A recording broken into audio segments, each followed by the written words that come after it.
saudara-saudari sedharma, selanjutnya kita akan mendengarkan renungan malam yang akan disampaikan oleh Biku Damawudo. Ya, baik, selamat malam Bapak Ibu dan saudara-saudari sedama.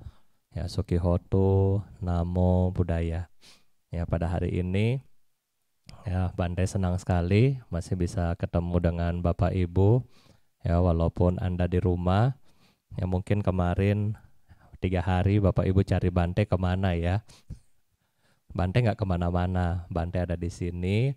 Cuman selama 3 hari kemarin dari Jumat, Sabtu dan Minggu, ya Bante juga belajar ya, Bante belajar ya bagaimana kita melatih diri dalam hal ini bermeditasi ya. Jadi biar ilmunya dapat, nah nanti Bante bisa sharing kepada Bapak Ibu juga nanti ya.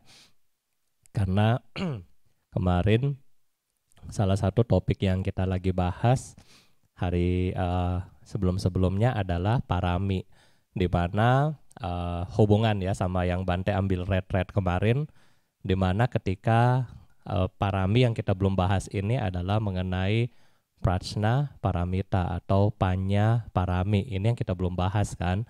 Nah, kenapa Bante belum bahas? Karena Bante juga bingung untuk mengungkapkan kata-kata kepada Bapak Ibu tuh gimana, ya kan? Karena masih bingung ya. Nah, sehingga kemarin setelah ikut retret Bante, oh iya, banyak contoh yang bisa Bante share kepada Bapak Ibu nanti. Ya, jadi nah itulah adalah manfaat dari kita belajar, karena kita harus upgrade ilmu ya. Ya, kalau kita punya HP, ya kan harus update software ya sama. Kita juga harus update dari guru-guru yang terbaik. Makanya kalau Bapak Ibu ada waktu, nah Bapak Ibu boleh ikut ya. Itu Bante recommended karena ini adalah tahapan ya, bagaimana Anda bermeditasi dari tingkat dasar sampai tertinggi. Nah, setelah itu ada yang namanya Path of Liberation, bagaimana Anda masuk ke dalam jalan pembebasan. Nah, jadi yang kita belajar selama ini, apakah dari Buddha Nature sampai seluruh parami, itu sudah ada prakteknya di situ. Ya kan? Jadi Bapak Ibu tinggal ikuti aja, ada instruksinya. Nah, kalau selama ini Bante hanya informasikan kepada Bapak Ibu, ya bagaimana Bapak Ibu bikin PR, ya kan? Tetapi instruksi detailnya belum lengkap. Nah, sekarang kalau kita ikut itu, instruksi detailnya itu ada. Jadi Bapak Ibu bisa lebih gampang untuk mempelajarinya, ya. Nah, ini adalah kalau Bapak Ibu memang yang benar-benar mesti serius, ya. Kalau Bapak Ibu belum mau serius, ya biasa-biasa dulu dah kalau begitu. Nah, sekarang sebelum Bante mulai hari ini, Bante hanya mau menjawab pertanyaan dari Bapak Ibu, karena pertanyaan ini Bante pending ya. Kalau Bante lihat di WA, itu Bante pending dari sekitar 16 September ya sampai sekarang, 5 hari hadir pending. Nah, jadi Bante akan menjawab pertanyaan hari ini. Dan kabar baik buat Bapak Ibu, Bante mewakili Yayasan Bodh Gaya Indonesian Temple, di mana yayasan ini menaungi wihara pertama di Bodh Gaya. Ya, Bante mengucapkan terima kasih karena Bapak Ibu telah melakukan dana parami, yaitu dana untuk Katina. Nah, kemarin malam Bante sempat kontak dengan biku-biku yang ada di India, dan untuk hari Katina di sana yang akan hadir sekitar 49 Bante. Jadi semua Bante yang ada di Bodh Gaya akan datang ke wihara kita ya. Karena di Bodh Gaya hari ini sudah normal, sudah nggak lockdown. Jadi ya itu sangat baik buat kita. Dan kita juga punya kesempatan yang baik. Mereka berasal dari 11 wihara dari 4 negara. Dan kenapa sangat baik? Karena saat ini di India lagi lockdown. Otomatis kebutuhan Bhikkhu Sangha sangat-sangat nggak ada yang kasih karena nggak ada umat dan seterusnya. Sehingga dana Katina kita ini kita gunakan untuk mensupport kehidupan mereka dan wihara-wihara mereka yang mereka tinggal selama ini. Jadi Bante mengucapkan anumodana atas dana parami yang Anda sudah kumpulkan melalui Yayasan Bodhgaya Indonesia. Nah, sekarang kita masuk kepada pertanyaan. Pertanyaan yang pertama dari Bante nggak usah bilang namanya.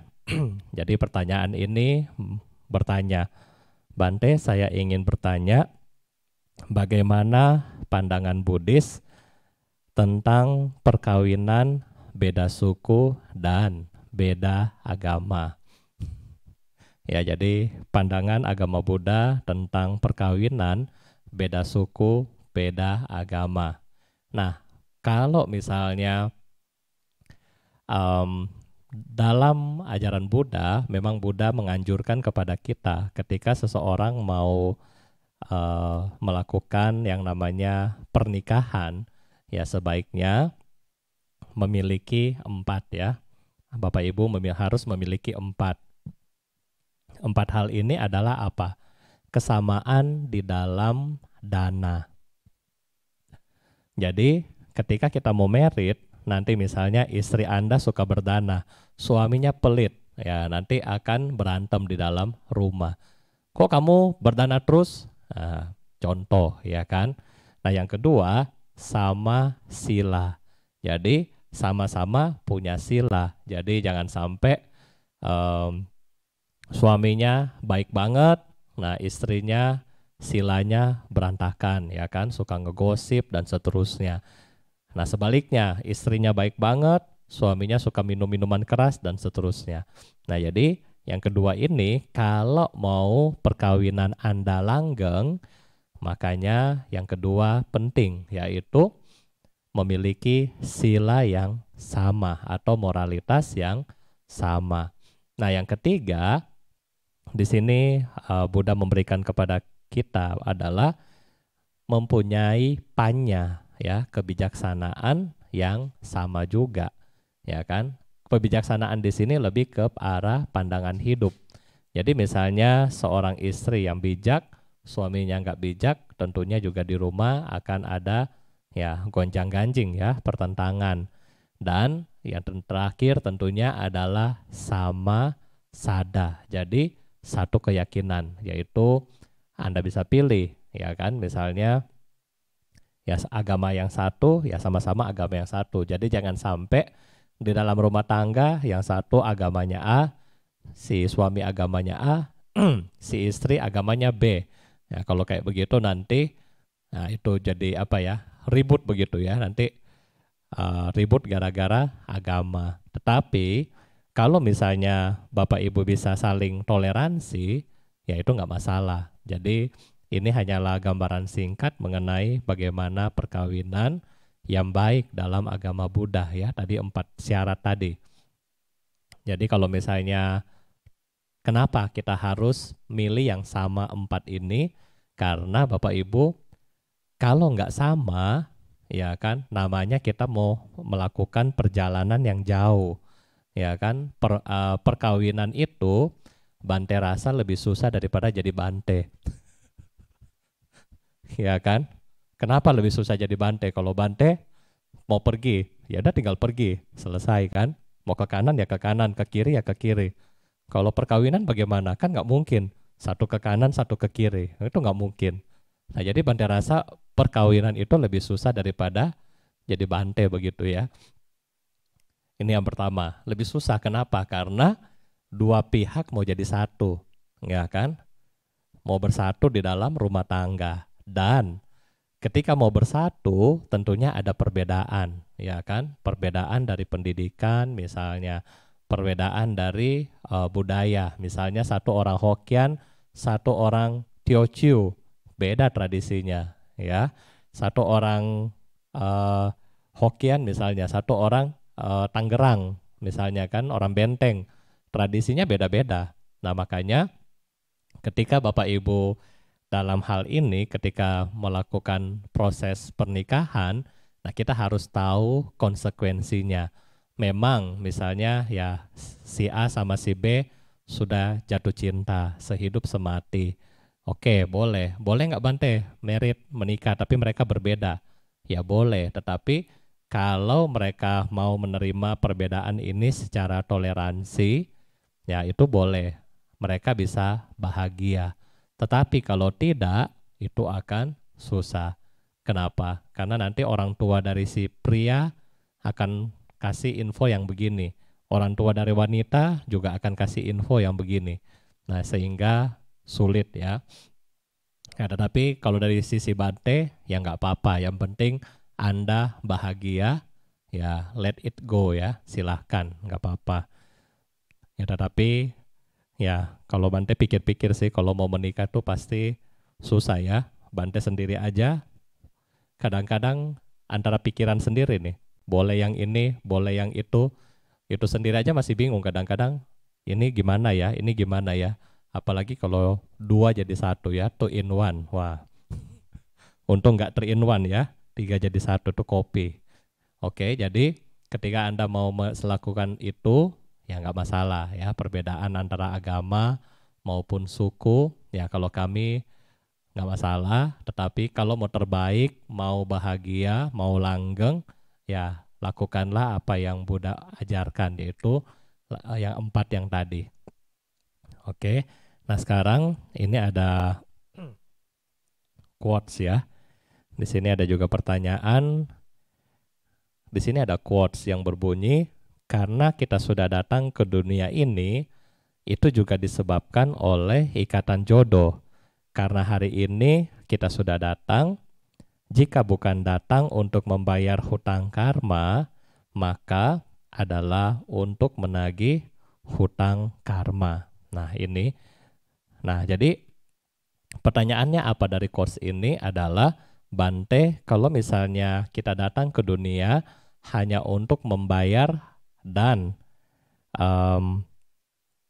selain kita membayar, kita menagih hutang karma, berarti di sini kita tidak memerlukan yang namanya seorang juru selamat ya, yang ada akan menolong kita. Ya, nah kalau misalnya kita menganggap seperti itu, menurut Bante bagaimana? Menurut Bante, dalam agama Buddha yang menjadi penyelamat ya, yang menjadi penyelamat adalah diri kita sendiri, ya kan? Diri kita sendiri, bukan orang lain, bukan orang lain. Bapak Ibu bisa lihat bagaimana cerita-cerita di zaman Buddha sendiri, ya. Buddha ada bersama misalnya sama Bante Dewadatta. Bante Dewadatta sendiri, walaupun tiap hari lihat Buddha, tetapi apa yang terjadi sama Bante Dewadatta? Dia mempunyai pikiran yang iri, yang sirik. Sehingga apakah bukan Buddha menyelamatkan dia? Kenapa Buddha nggak menyelamatkan Bante Dewadatta? Bukan karena Buddha tidak memiliki welas asih, tetapi Bante Dewadatta yang belum mau mengubah, ya kan? Mengubah kebiasaan-kebiasaan negatif beliau, yaitu iri hati, belum mau diubah menjadi hati yang menerima, hati yang bersyukur. Nah, sehingga karena itulah iri hati ini membentuk dia emosi-emosi negatif, kebencian dan seterusnya. Sehingga beliau mempunyai keinginan untuk yang namanya melukai, bahkan membunuh Buddha itu sendiri. Nah, jadi karena keinginan inilah yang sangat buruk mengakibatkan beliau lahir di alam penderitaan, di alam neraka.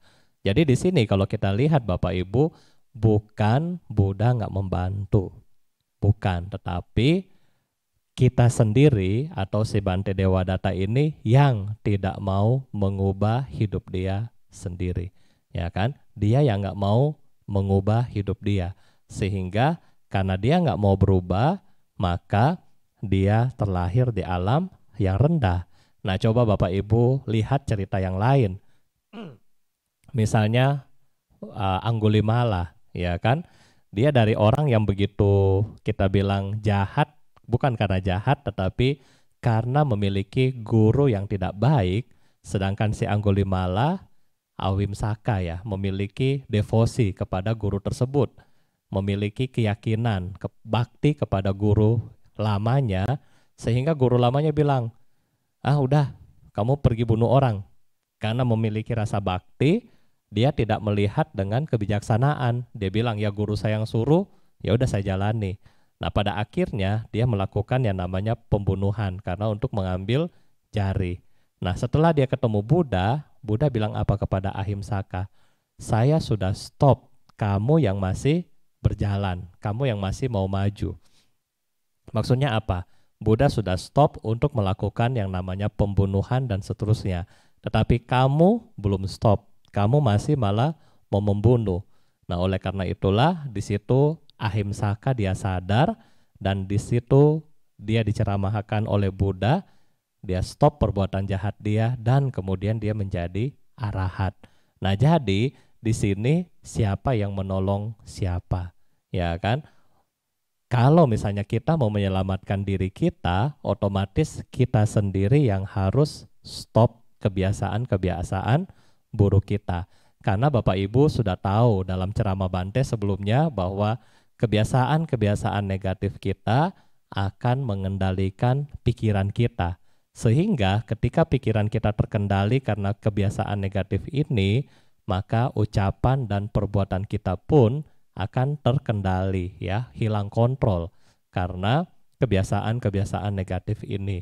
Jadi siapapun yang berusaha menghentikan kebiasaan negatif, maka dia yang akan tercapai pembebasan sejati, ya. Jadi siapa penyelamat diri Anda?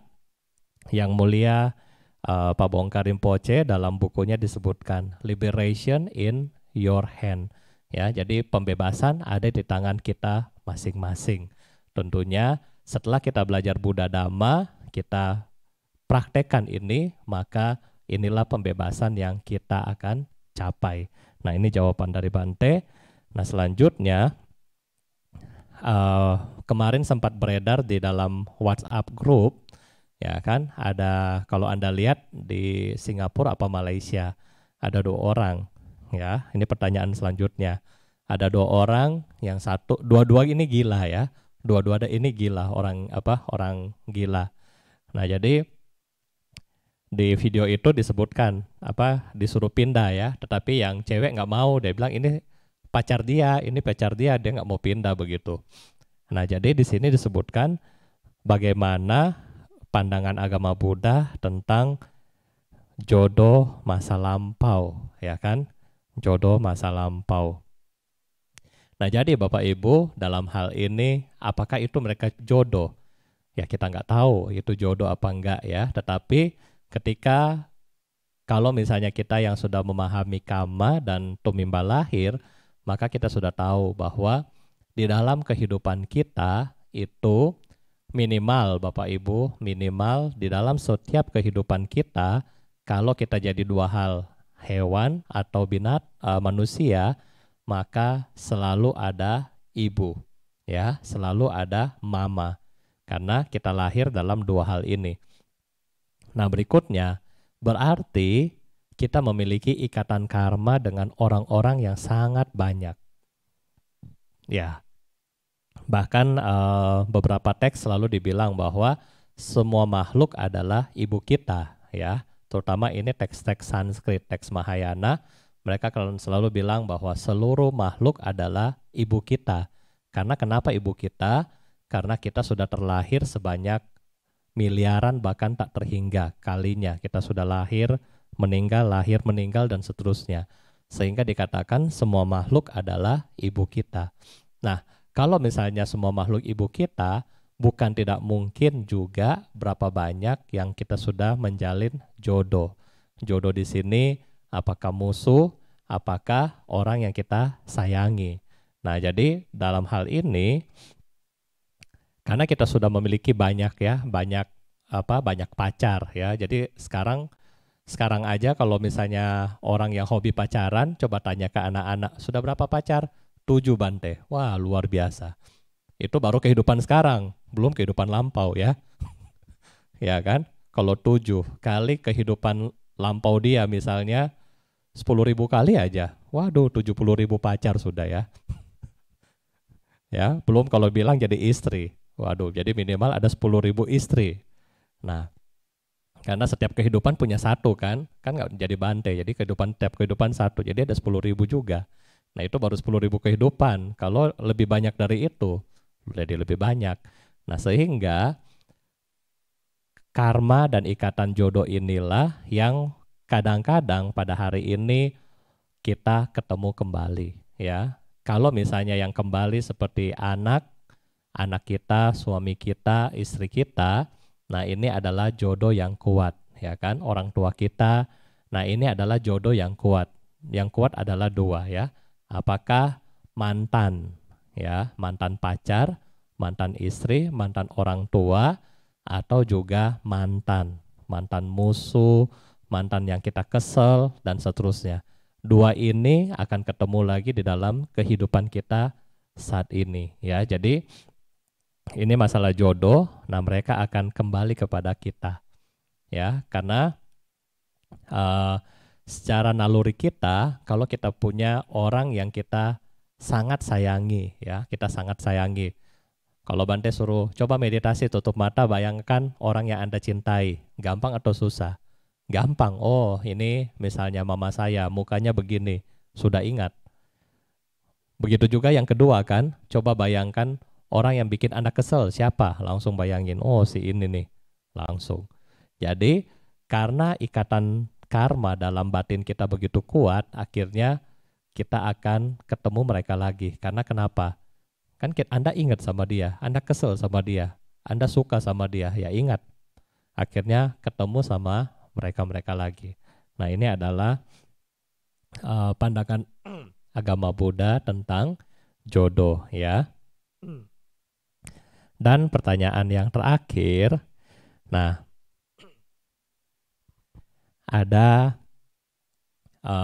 di WA juga ya, di WA Bante pernah dapat juga ada seseorang yang sedang sakit dan kemudian di situ yang sakit jualan kue ya kan, dia jualan kue. Kemudian, nah ini ada pertanyaan, Bante, kan orang ini lagi sakit, orang ini kemudian juga jualan kue. Nah kalau misalnya seperti ini, pandangan kita ya kan, pandangan kita apakah kita akan bantu atau kita akan anggap ini penipuan ya kan. Kadang-kadang ya itulah ya kan, kadang-kadang kita akan menganggap oh ini mungkin penipuan ya, jadi ini, atau apakah harga kuenya masuk akal dengan yang kita bayar misalnya. Nah jadi Bapak Ibu dalam hal ini kembali lagi tergantung pada kebijaksanaan dan motivasi Anda masing-masing ya. Di sini sangat-sangat subjektif, tergantung dari pandangan dari Bapak Ibu sendiri. Misalnya bagi Bapak Ibu yang hobi berdana, begitu Bapak Ibu yang hobi berdana berarti latihannya sudah baik ya kan, cinta kasihnya sudah terbentuk. Begitu Bapak Ibu lihat orang susah, nah Bapak Ibu pasti akan langsung otomatis bantu sendiri. Nggak perlu lagi bilang, oh dia ini saya nggak kenal, dia ini saya kenal, dan seterusnya. Otomatis ketika Anda lihat orang susah, Anda akan bantu.